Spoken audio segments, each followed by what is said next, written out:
యేసుక్రీస్తు నామంలో బెతస్తా విడుదల పరిచర్య తరపున మీకు ప్రేమపూర్వకమైన వందనాలు. ఈ దిన వాక్య ధ్యానము, మనుషులు పెట్టు నిందకు భయపడకుడి, వారి దూషణ మాటలకు దిగులు పడకుడి. యెషయా గ్రంథం 51వ అధ్యాయం 7వ వాక్యము. ఈ లోకంలోని మనుషులు సాక్షాత్తు యేసు ప్రభువుని నిందించారు, దూషించారు. అటువంటప్పుడు ఆయన ప్రజలకు కూడా ఈ పరిస్థితులు తప్పవు. కరువైనా, శ్రమ అయినా, నిందలైనా దేవుని కొరకు సంతోషంగా అనుభవించాలి. విశ్వాసులు ఈ లోకంలో ఎవరికి దేనికి భయపడకూడదు.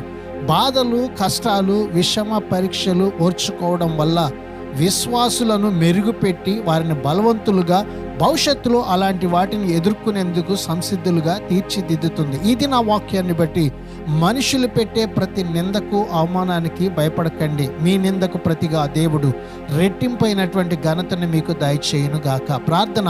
మమ్మలను మికిలిగా ప్రేమించిన మా ప్రియ పరలోకపు తండ్రి యేసయ్య, మరొక నూతన దినాన్ని మాకు ఇచ్చినందుకు నీకు వందనాలు, స్తోత్రాలు చెల్లిస్తూ, నీ పక్షమై జీవిస్తున్న మాకు ఈ లోకములో కలిగే ప్రతి నింద, అవమానాన్ని రెట్టింపైనటువంటి ఘనతలోనికి, ఆశీర్వాదంలోనికి మమ్మల్ని నడిపిస్తున్నటువంటి నీ మహాకృపను బట్టి నీకు వందనాలు, స్తోత్రాలు చెల్లిస్తూ యేసు ప్రశస్త నామములో ప్రార్థించి అడిగి వేడుకుంటున్నాము తండ్రి. ఆమెన్.